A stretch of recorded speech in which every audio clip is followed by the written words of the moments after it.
I think a white monster before every video is literally mandatory. But anyways, what's good, bros? Today we were talking about the weirdest methods that got me shredded. Now, if you don't know who I am, went from 115-pound fucking geek, nerd, loser, esports player to 170 pounds, jacked, shredded, all the hoes want me. Imagine I was dead ass. No, unfortunately, girls don't care that much about your muscles.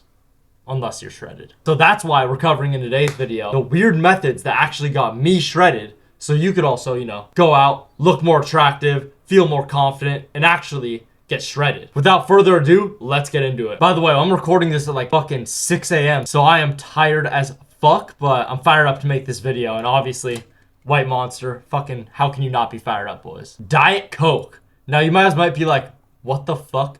Diet Coke? What do you mean it's gonna get you shredded?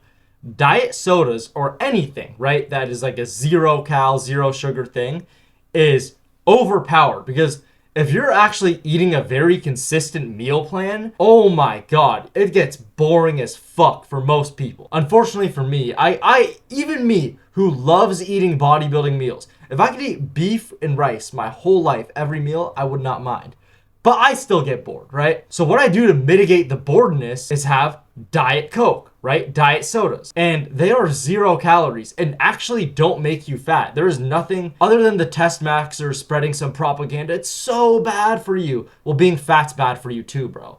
And Diet Cokes will help you stay lean. Because let's say you're drinking multiple sodas a day. Let's even say 2. You're subtracting 400 calories, which 400 calories could be a whole meal if you want it to be. Not only is it effective if you replace normal sodas with diet soda, it also adds that flavor so you don't really crave too much sweet stuff. And it's a nice treat to have while you're cutting, because it's not even really a treat. It's 0 calories for something that literally tastes exactly like the real thing. Now, is it the most healthy for you? Probably not. Is it gonna kill you? Fuck no, bro. As I said, being fat and being out of shape is way more unhealthy and is gonna detriment you way worse than popping a few fucking DCs, bro. The fuck are you kidding? So Diet Coke, honestly, is one of the weirdest, best methods to get shredded, because I noticed, like, it helps me a lot to mitigate the sweet tooth. We got Cal AI. Now, Cal AI is the fucking goat of calorie tracking, right? It is the best way to accurately track your calories to a T. Who am I kidding? Fuck no. Cal AI and any calorie tracking app usually is around 200 calories off from my experience. Now, I could be disputed, and the better AI gets, I'm sure it'll get more accurate. But right now, bullshit, bro. You know damn well you're not taking a picture of your beef and rice and it's saying 200 grams of beef, 200 grams of rice. Yes, it can kind of work on the go, but bro, if you keep missing your calories by 200 per meal, right? Let's say you have 4 meals a day. You could be mistracking by almost fucking 1,000 calories or almost 500 calories at least. So Cal AI is going to go in F tier. One of the biggest bullshit things, and you won't really see me ever promote a calorie tracking app unless the AI gets a lot better. Now we're talking. We got MyFitnessPal, right? You guys all know this logo, but you're like, why is it red? Because tracking like a fucking psychopath will get you shredded. This is, in my opinion, one of the most underrated methods. Because so many people always complain about, oh, tracking my calories sucks. It takes so much time. No, it fucking doesn't. It's actually fun. Because if you just look up what you're eating on MyFitnessPal and track it, you feel so much more confident. Because at the end of the day, if you track your calories like a psycho, you know damn well you're hitting the exact calories you want to hit. And you become more tied to getting shredded. Right? And the more you track, the more it becomes even like second nature to track calories. For me, I don't even notice that I track calories. I just do. And I probably will never go in my life without just tracking my calories, or at least being on a meal plan. Because it gives you such confidence that you know exactly what you're eating is getting you to your goals. Tracking like a psychopath, oh, definitely S tier. It is one of the most effective ways to get shredded. And it might actually be the best method on this list. If you track your calories very consistently, you will never have a problem with bulking or cutting too, by the way. Now, self-hate. This is honestly an underrated method, because if you really look at yourself and you're like, I do not like how I look, I genuinely feel like a fat piece of shit, and I want to change, that drive in you is what actually starts getting shredded and starts the process. But on the flip side, why I won't put this in S tier actually is because some people have the self-hate demotivate them. Oh, because they think to themselves, because they're fat, I'm a worthless piece of shit because I'm fat and I can't accomplish any of my goals like getting shredded. But some people, like me, would use the self-hate to think, fuck, I need to get out of this situation, right? But some people use it as their excuse to get stuck because they believe they're inherently lazy because they're stuck. But that's not true. You could still be fat and do the right things every day because you may just be like 3 weeks into your cut. But if you do the right things every day, you'll eventually get to your target. So self-hate can actually demotivate you as well. But if you use it to motivate you, it is one of the most effective things. Because if you genuinely think, I can do better than this shit, I'm being a lazy bum and I'm being a fat ass, you will get shredded. I mean, for me, it works like a charm. But for some people, that just simply doesn't work. They've always been fat. And obviously, they've always hated how they look and there's no change, right?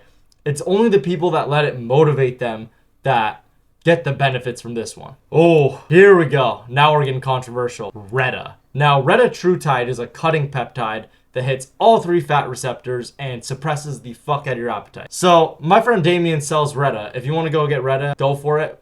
I'm not gonna lie. You guys are gonna be shocked on this. Reta will get you shredded, but it actually might get you skinny instead of shredded. Because if you don't have the baseline of muscle first, at least I'm saying like 3 years of lifting, a lot of people, what ends up happening on Reta is they look very, very skinny because it suppresses your appetite so hard to the point where you're eating like 1,000 to 800 calories per day, which is nothing, right? So it might just end up making you skinny. But if you use it correctly and don't do a crazy dose, let's just say something like 1.5 to 2 mgs of Reta a day, you'll get shredded and have no appetite, right? It'll make it easier for you to follow your meal plan. Obviously, that's fucking overpowered. But it actually can end up making you skinny instead of shredded. So I would actually rate Reta A tier because a lot of people think Reta is a miracle drug, which in my opinion, it actually is. And most people could highly benefit from running Reta, but it might end up making you skinny because you might not even eat enough. And if you think, I'm going to take Reta and all my problems are going to go away, of eating clean around the clock and changing your lifestyle to get shredded, then Reta's not going to do anything. The second you hop off it, you're fucked. So A tier. But if you know what you're doing, like me, and you fucking blast Reta, oh my god, you're going to be a fucking shredded beast. You're going to look like fucking me and Damien. Now next, we got starvation. Now, one of the worst things you could do in a cut is actually starve yourself. Because not only do you fuck your metabolism, you also are just setting yourself up to rebound and setting yourself up for failure.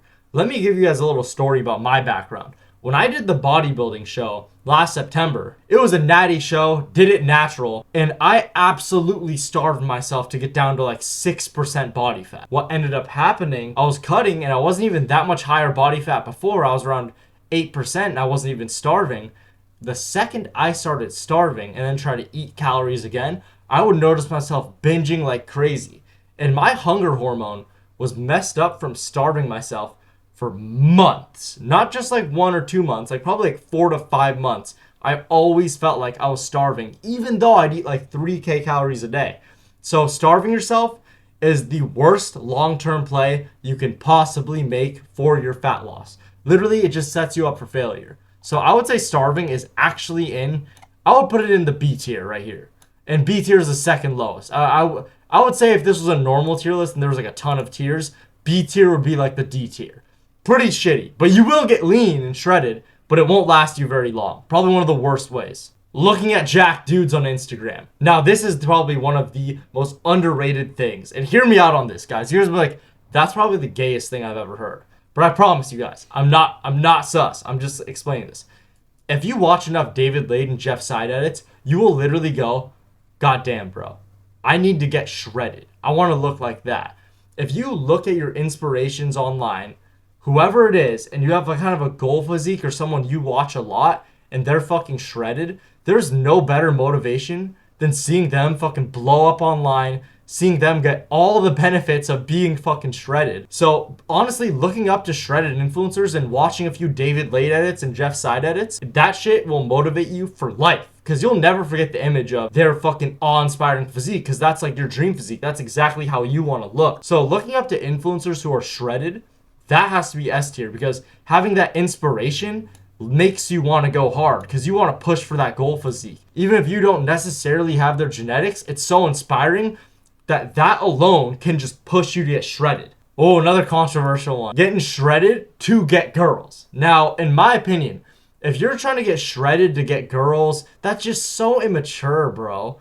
Come on, bro. Yeah, it's this channel. You thought I was going to say it's immature? Bro, be as immature as you fucking want. Because if you feel like you're unattractive and you think that your face will lean out or your abs will chisel and you want to look better because you want to get more girls from being shredded and be more attractive and be more confident for women, that is probably one of the best motivations, hands down. Because you know damn well when you're shredded as fuck, if you've ever been shredded, which I assume maybe not, maybe you have, just from my personal experience. I mean, if you're shredded and can talk a little bit of shit, you can get whatever girl you want, bro.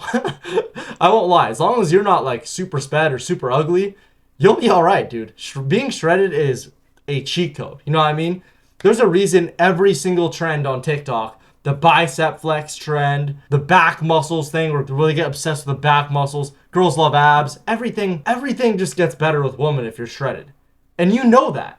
And you know damn well, for some people, if you weren't as fat and you actually had a ripped ass physique, your face would change, your skin would be more clear. You know damn well that getting shredded would help you with women. And if you kind of know inherently what you're doing will get you more women, better looking women, and, you know, attract you someone that you'd want, right? Who's also disciplined and shredded. The fact that it just helps you attract women, that's a big goal for you, right? No matter what age you are, being shredded will always fucking help you with that. So I'm going to put actually getting shredded to be more attractive, I'm going to put it in fucking S tier. Because if you really wanted to change your looks, people are way too pussy to admit it. But getting shredded to get more girls is not a bad motivation. And for me, one of my first ever times I cut, I wanted to do it for myself. But that motivation was also there too, to be more attractive for myself and for the other sex. Because people won't admit it. Me versus me. Of course, bro. But also too, do you want to fucking mog? Yes, you do. So yeah, get fucking shredded, bro. Stop coping. Heartbreak. Now, this is no words need to be said. If you are fucking heartbroken and you don't spiral out, you use that energy to go into what you want and to put the energy of the heartbreak into your goals, you will have infinite energy for cardio. You won't miss a day, because when you have this energy of being heartbroken, knowing that you're in the dating market again, you got comfortable and she left you because you were comfortable, you don't want to be near any comfort. You're willing to go through way more. Because when you're heartbroken and have that gremlin energy, that fuck you revenge comeback energy on yourself, I'm telling you, there's nothing fucking like it. You will get shredded like that. I've literally seen it with guys who get out of 3-year relationships. They end up going hard as hell and they end up looking insane. Heartbreak is a classic gym motivation. There's a reason that there are so many TikToks that blow up from heartbreak gym motivation. I still would put it in S tier because, hear me out, here's my justification for this. I know people who have been heartbroken who use it the exact opposite way. And that happens more times than not. And if the videos that are the heartbreak gym motivations are so popular, that's not a good thing. Because when shit is too popular, that's how you know that, oh, all the normies like the motivation and all the normies are fat as fuck. So heartbroken is definitely an A tier though, for sure. Without a doubt, undisputable, is walk maxing. Now, what do I mean by walk maxing? For some of the older folks in here, you're probably like, what in the world is bro saying? Walk maxing? What I mean by that is getting 10 to 20K steps a day. Having a job that is really, really active, that you're always on the go. And this is unintentional. I'm not talking about getting 10K steps from just walking around. I'm just saying always being on the go. If you're in a job that demands you to walk around a lot, or just in your life, if you just notice you just randomly walk around a lot, like if you're on the phone, you're always walking around. It is insane how much of a difference this actually makes. You can be burning just honestly 400 extra calories every single day from just walking and not even doing any cardio. You might not even need to do cardio. If you get 10 to 20K steps a day, you don't even need to do cardio on your deficit. Walking makes everything 20 times easier and is hands down one of the most effective methods to get shredded. Walking without a fucking doubt is in S tier. Moving around will literally could keep you lean without doing anything else. And the last one is bulletproof consistency. Consistency, we already know, is the most important metric for anything in self-improvement. You can do any of the habits hard as fuck, but if you're not consistent with them, they don't give you any benefit. Consistency is key for everything in fitness, self-improvement, and mindset. If you're not consistent, you will make no progress. And it is the #1 driver of progress for anything in life. Consistency will always go S tier, no matter what video it is, 99% of the time. But woof, there we go. I'm low-key fucking happy with this list. I feel like this is very, very reasonable. Now, it actually looks kind of funny if you look at the list right here. But anyways, guys, if you guys like these tier lists, make sure to comment and show your support for them. If you guys are new here, make sure to subscribe. I'm coming out with a ton of fucking bangers on YouTube, so stay tuned for that. But yeah, guys, as always, sacrifice today's comfort for tomorrow's growth. See you guys in the next one. Peace.